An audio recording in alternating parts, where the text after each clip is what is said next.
분산동 도마쌤입니다. 이제 분석적 사고 기르는 법, 사고 기르는 방법 이렇게 알려달라고 하셨는데 지금 이제 옆에 있는 이제 예비고일 학생 3명이 있는데 이 3명이 20분만 딱 수업하시라고.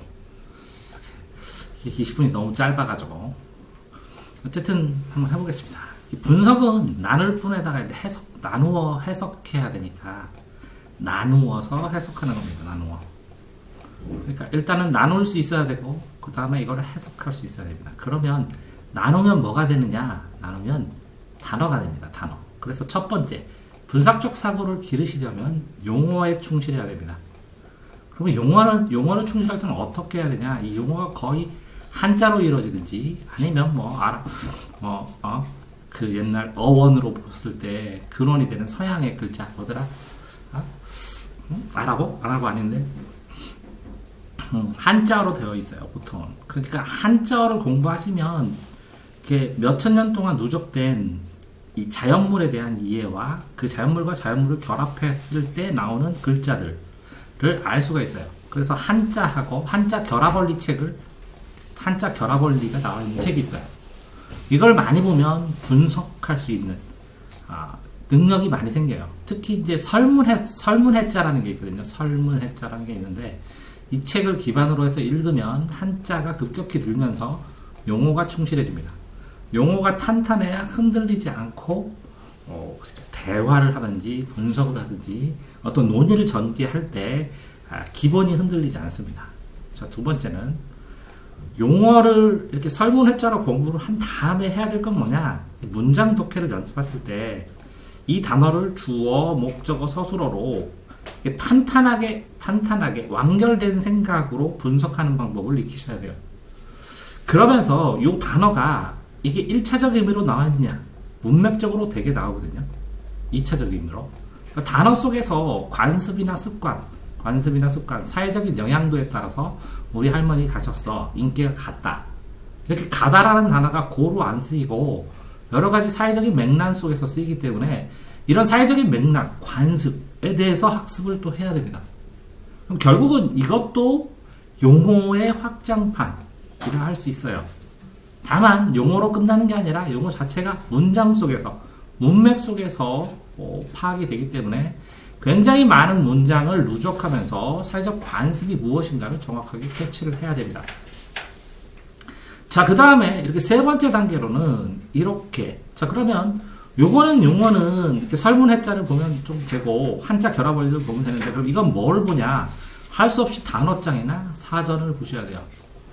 특히 사전을 끼고 살아야 돼요. 그래야 분석력이 생깁니다. 왜? 사전은 뭐냐? 어떤 단어로 다른 단어를 이렇게 어떤 단어와 관련된 단어들을 보여주기 때문에 이 단어를 분석하기 위한 단어들을 보여주는 것과 마찬가지이기 때문에 사전을 끼고 사셔야 되고 요거를 창의적으로 본인이 이것은 이 단어다라고 이렇게 재정의하고 창의적으로 자기가 자기화시켰을 때 이 분석의 독창성이 있다 할 수 있습니다. 자, 그런데 이렇게 용어랑 문장을 하게 되면 그 다음에 있어야 될 게 기준입니다. 기준과 관점인데요. 이렇게 분석하는 기준이 여러 가지일수록 그 기준이 탄탄할수록 기준에 대한 연관관계가 단단할수록 그럴수록 분석을 더 명확하게 합니다.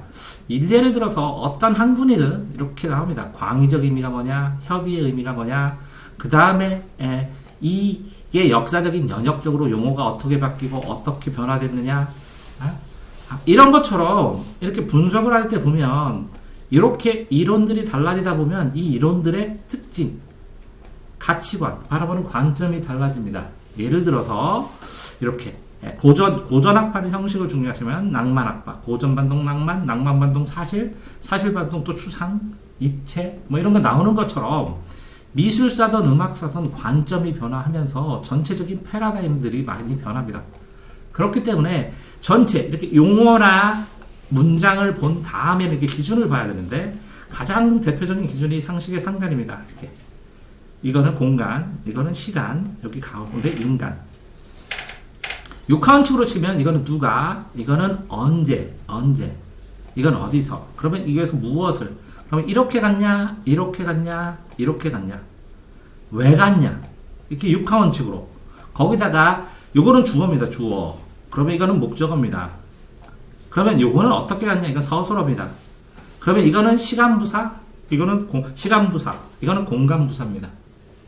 그런 것처럼 육하원칙, 이렇게 저 같은 경우에는 3관과 육하원칙과 문장 성분을 연계시켜서 전부 다 요거를 다 보면 가장 기본적인 분석 구조인 시간 분석, 시간 분석, 공간 분석, 이걸 통시적이라고 그러고, 통시적 접근 방법이라고 하고, 이걸 공시적 접근 방법이라고 합니다. 이런 것처럼 이 접근 방법 자체, 연구 방법 자체, 그러면 뭐냐? 이렇게 관점을 가지고 보다 보면 이 관점들이 어디 있냐면 연구 논문이나 이런 걸 쓸 때 어떤 시각으로, 어떤 관점으로, 갈등론적 관점에서 봤냐, 기능론적 관점에서 봤냐, 이런 것처럼 진보적이냐, 보수적이냐, 아니면 긍정적이냐, 부정적이냐, 아니면 개인적이냐, 집단적이냐, 아니면 자유를 중심으로 하냐, 평등을 중심으로 하냐, 이런 것처럼 연구할 수 있는 기준의 반대 개념. 그럼 여기서부터 여기까지라는 개념들, 이렇게 어떤 개념들, A와 대응되는 B의 개념들에 대한 상호관계, 그 속안에서 어떤 변화들을 이해할 수 있기 때문에 이게 관점, 가치관, 세계관, 인생관, 이런 것들을 다 이해하고 있어야 됩니다. 그래서 산이 이쪽으로 보면 이쪽은 구릉이고 이쪽은 절벽이고 이쪽은 둘 다 있고, 위에서 보면 이게 등고선이 이렇게 동그랗게 되어 있는 거예요. 신기하게. 원으로. 이런 것처럼 다양한 관점으로 볼 수 있고 다양한 관점의 특징을 알 수 있어야 됩니다. 예를 들어서 고등학교 때 배우는 관점 중에 하나가 뭐냐면 작가적 관점, 독자적 관점, 신화적 관점, 원형적 관점, 시대 비평적 관점, 그 안에 있는 자체, 절대적, 구조적, 문법, 이론에 대한 관점, 이렇게 보는 게 이게 비평 분야에도 나오거든요. 이거는 시대 비평, 이거는 작가 비평, 이거 말하는 사람 비평, 독자 비평, 듣는 사람 비평, 이거는 뭐라고요? 그 당시 상황, 그 시대 상황에서의 특징 비평, 이거는 뭐라고요? 신화 비평, 이 얘기 안에서는 신화적 요소, 이건 원형 비평, 이 안에 있는 인간의 기본 요소에 대한 비평. 이렇게 보는 요 학생들이 배우는 이 시험 방법조차도 관점이거든요. 그러니까 이 관점을 자유롭게 다룰 수 있어야 분석을 할 수가 있는 겁니다. 거기에다가 또 확장을 하면 이제 발명하는 방법이 있어요. 발명하는 방법. 잘라라, 합쳐라, 융합해라, 수간에 끼워 넣어라, 뭐 이런 것처럼 여러 가지로 생각을 하는 발상의 방법들, 발명의 방법들. 또 예를 들어서 도서관 같은 데 가보면 범주가 있어요. 도서관을, 책을 구분하는 범주. 분석을 할 때 그걸 다 분석합니다. 자, 학생들이 가장 많이 쓰기, 제가 권장하는 방법은 뭐냐면, 자, 분석을 할 때 국어적 분석, 영어적 분석, 수학적 분석, 과학적 분석, 미술적 분석, 컴퓨터적 분석, 이런 식으로 교과목적 분석을 하더라도 분석의 의미가 굉장히 다양하게 나타날 수 있습니다. 다만 이거는 일반적으로 전체적으로 봤을 때 분석이에요. 심화가 돼서 5번째로 들어가면 어떤 범위, 예를 들어서 조경학이라고 해봅시다. 그러면 조경학이 뭐예요? 화단 만들고 나무 심고 이런 거라고 쳐보세요. 그러면 이 조경학을 봤을 때 이 조경학 개론서를 보게 됩니다. 보통 개론서를 보게 되면 이 조경학에 대한 역사, 정의, 역사, 발전 방향, 조경학의 범주, 그거에 대한 특징들, 뭐 이런 것들이 나와요. 어떤 책이든 개론서가 있는데, 이렇게 분석적 사고를 기르려면 이 개론서들을 굉장히 여러 종류로 보시면 이게 보여주는 스타일, 분석의 스타일, 이 논문이고 논문이 완성돼서 논문이 여러 편이 모여서 종합적인 책이 되고, 이 종합적인 책들이 개론서로 나중에는 합쳐지는 거거든요. 그러니까 이렇게 분석하는 일반적인 방법, 사람들이 봤을 때 이거를 이해할 수 있다라고 하는 일반적인 반수는 이 논문의 방법이에요. 그러니까 또 분석의 사고를 기르는 방법은 논문 작성법. 어떤 식으로 논문을 작성하고, 어떤 식으로 통계를 내고, 어떤 식으로 논문의 연구 결과를 진행시키고, 어떤 식으로 객관화시키는지, 이런 논문 작성법을 배우게 되면 또 분석적 사고가 늘어납니다. 자, 이것만 하더라도 지금 한참, 용어도 한참 해야죠. 잠깐 보시면 너무 빨리 했으니까 잠깐 보시면 용어, 그죠? 한자 공부하면서 설문해자 결합원리 봐야 되죠. 이거 보면 사전도 봐야 되죠. 요거 보면 기준을 가지고 이걸 보려면 이 기준에 대한 건 이제 제가 찍어서 올린 것도 있는데 생각의 기준 해가지고 이게 굉장히 어렵으니까 단련시키려면 바로바로 떠올리려면 거기다가 확장돼서 이렇게 많은 기준들이 있어요. 영역마다. 응? 예를 들어서 아리스토텔레스의 10범주론 그럼 10가지 나누는 거 공부하면 돼요. 그런 것처럼 굉장히 다양한 기준들이 있으면 이거를 가지고 다른 것에 적용을 할 수 있어야 돼요. 심지어는 요것조차도 아이들이 시험만 보지 대화를 할 때 말하는 사람, 듣는 사람, 대화한 내용, 이 대화에 대한 신화적 입장, 이거에 대한 심리적인 입장, 이거에 대한 사회적인 바라보는 사람들이 바라보는 관점 이런 것만 분석해도 다 대화에 대해서 깊이 분석할 수 있죠. 근데 아는데도 활용할 수 없다는 거죠. 못한다는 거죠. 자, 왜 그러냐? 이렇게 논문이든 뭐든 이거 들어가기 전에 이게 이제 대학 수준 넘어가는 거니까. 자, 이 정도 넘어서는 이제 대학 수준 넘습니다. 이렇게. 이 정도까지는 뭐 대학 수준까지 뭐 어느 정도 고등 수준까지는 어느 정도 따라갈 수 있지만 이건 대학 수준이 넘습니다. 그렇게 하다 보면 6번 알아야 분석이 돼요. 그러니까 해석을 한다는 것은 그죠? 어떤 것에 대해서 부분 요소의 특징, 그 요소와의 관계 이런 것들을 다 정교하게 유기적으로 바라보고 그것들을 말할 수 있다는 것이기 때문에 이런 사고를 기르려면 이 내용 자체를 알아야 돼요. 그러니까 이거에 대한 수많은 정보들을 알아야 되죠. 그러니까 글자만 있는 게 아니라 그 글자 사이에서 생략됐거나 아니면 폐기됐거나 아니면 논리적으로 문제가 됐어서 그 논리를 전개함에 있어서 언급을 안 하거나 이런 것까지 다 알아야 된다는 거잖아요. 그러니까 굉장히 심화해서 공부를 해야 된다는 거예요. 자, 그런데 여기서 뭐 이 정도까지는 아니더라도 뭐라 그래요? 분석적 사고를 길러야 되잖아요.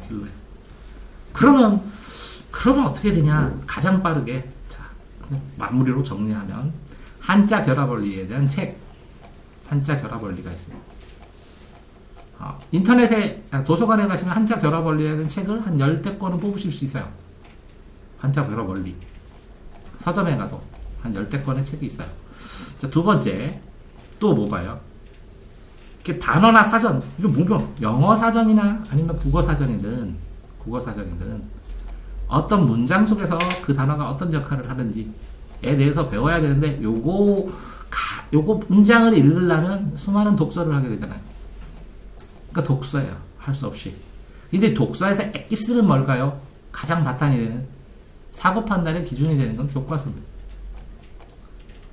가장 공통되는 걸 모아놨으니까. 어떤 것이든지.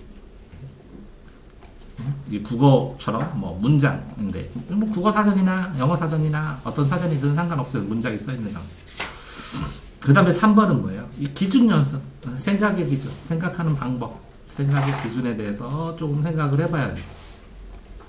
근데 이걸 안 가르치죠, 사람들이. 생각의 기준 없습니다. 교과 과정에도 없고. 좀 안타깝긴 해요. 아들이 생각하는 방법 자체를 생각해보지는 않으니까. 그 다음에 이제 네 번째는 다양한 기준들이 나오면 다양한 기준들을 좀 암기 좀 하라고. 특히 A와 어떤 A 기준이 있으면 반대 개념은 반드시 있다는 거지. 보수가 있으면 진보가 있고 박다가 있으면 어둡대가 있고. 그래서 아이들한테 내가 뭐라고 하냐면 다양한 걸 못하면 대소, 크고 작은 거, 대소, 선우, 앞서고 늦은 거, 경중, 가벼운 거, 무거운 거, 그다음에 장단, 장점 있고 단점 있죠. 장점으로 볼 수도 있고 단점, 긍정으로 볼 수도 있고 부정으로 볼 수도 있죠. 이렇게 하면 2 곱하기 2 곱하기 2 곱하기 2죠. 그럼 몇 가지예요? 분석 4, 16가지는 16가지 기준으로 나눌 수 있죠. 이렇게 이게 어디 나와요? 중1 한자 책에. 중1 한자 책 정도의 기준만 통달해도 인생 살아가는데 큰 결함 없을 것이다 이렇게 얘기해요.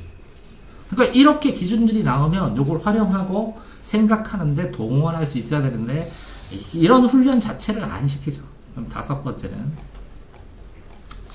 그럼 결국은 뭐 하셔야 된다고 나중에 이렇게 나중에 개론서도 종류들을 읽으면서 뭐까지 할 수 있어야 된다고요? 논문 같은 걸 작성해 볼 수 있어야 돼요. 왜? 사람들이 설득하고 분석하고 해석하는 결과를 어디에 냈나요? 논문에다. 이 논문의 전 단계가 뭐예요? 레포트. 레포트의 전 단계가 뭐예요? 수행평가. 수행평가, 레포트, 그게 논문, 그 다음에 뭐라고요? 책. 이렇게 되는 겁니다. 그러니까 구조가 똑같으니까, 그러면 뭐라고요, 이게? 과학적 연구 방법론, 이과 논문을 쓰던, 문과 논문을 쓰던, 특히 사회과학 연구 방법론, 이 정도 책이 있어요. 사회과학 연구 방법론. 이런 책자들을 보셔야 돼요. 사회과학 연구 방법론. 그래야 분석하는 방법에 대한 엑기스를 알게 돼요. 그 다음에 6번은 뭐냐면, 그렇게 분석을 하는데, 이거는 뭐라고요? 논리적으로 이렇게 교육과정에서 맞춰서 하는 것이고, 어떤 사람은 이렇게 뜬금없이 딱 하잖아요. 이렇게 직관적으로.